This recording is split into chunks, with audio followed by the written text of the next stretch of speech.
नमस्कार साथियों, स्वागत है आप सभी का हमारे YouTube चैनल में। साथियों, आज के इस वीडियो में हम लोग बड़ा ही इम्पोर्टेंट टॉपिक पर चर्चा करने वाले हैं।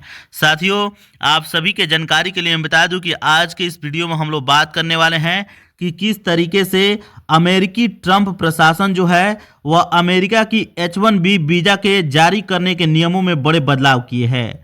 दोस्तों, जब आप लोग यह समझिएगा और जानिएगा कि उन नियमों में क्या क्या बदलाव किए गए हैं तो आपके पैरों तले फिर जमीन खिसक जाएगा। दोस्तों, आप सभी को जान करके हैरानी होगी कि H-1B वीज़ा के नियमों में जो अमेरिका बदलाव कर रहा है उसके बाद भारत के पेशेवरों पर काफ़ी ज़्यादा उसका बुरा असर देखने को मिल सकता है। तो चलिए एक एक चीज़ को जानते हैं और समझने का प्रयास करते हैं।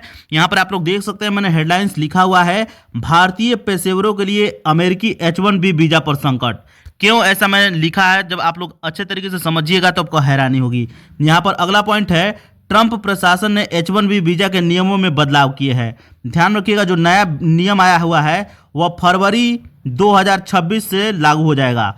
27 फरवरी, ध्यान रखिएगा, 27 फरवरी 2026 से नया नियम जो लागू किया गया ट्रंप प्रशासन के द्वारा वह लागू हो जाएगा। तो देखेंगे एक एक चीज़ को, काफ़ी इंपॉर्टेंट है। पहला पॉइंट समझ लीजिए, H-1B वीज़ा देने की प्रक्रिया में एक बड़े बदलाव के तहत अमेरिकी ट्रंप प्रशासन रैंडम लॉटरी सिस्टम को बंद करने जा रहा है, जिसके जरिए वीज़ा पाने वालों को चुना जाता था।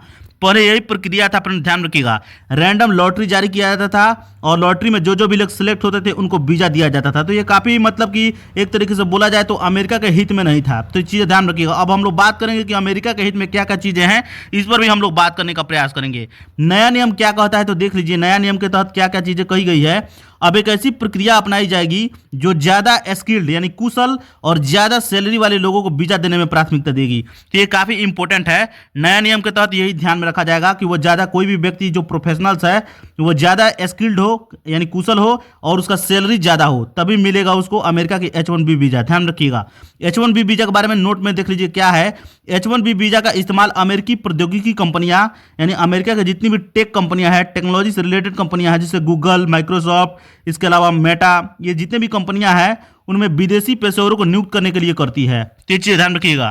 तो ये चीज़ें आप लोगों को समझ में आया होगा। नए नियम की जरूरत क्यों पड़ी है तो इसको देख लीजिए। H-1B वीज़ा आवेदकों को चुनने का लॉटरी सिस्टम दुरुपयोग से भरा था, यानी उसका दुरुपयोग किया जाता था। कंपनियों द्वारा कम सैलरी में विदेशी मजदूरों को लाने के लिए इसका फायदा उठाया जाता था, यानी कम सैलरी में विदेश के जो भी प्रोफेशनल मजदूर थे उनको लाया जाता था। टेक कंपनियां लाती थी और अपने यहाँ काम करवाती थी, जिससे हुआ क्या करता था कि अमेरिका के लोगों को आपको रोजगार नहीं मिल पाता था। H-1B वीज़ा के तहत वहाँ स्थानीय लोगों को दिक्कत होती थी।